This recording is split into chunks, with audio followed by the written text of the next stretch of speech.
Certain material requires that a minimum order be placed.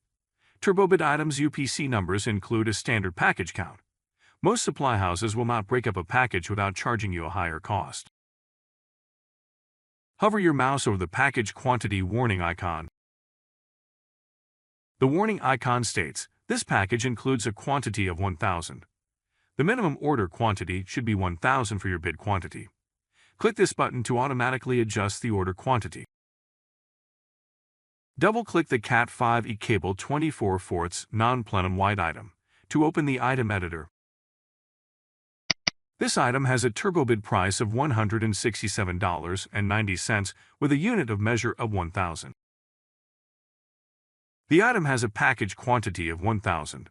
This means that at least 1,000 feet should be ordered. Click the package quantity warning icon to automatically adjust the order quantity.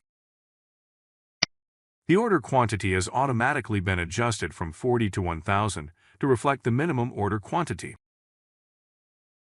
Hover your mouse over the order quantity warning icon.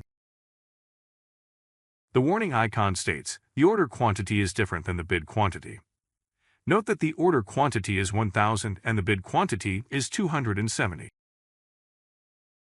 The additional cost from increasing the order quantity is displayed here. If you won't use the additional material in a future project, click the Add Cost checkbox to add the additional cost to the estimate. Click the Settings link. Click the Add to Estimate checkbox to add the additional cost to the correct Takeoff tab. The additional material ordered has been added to the estimate.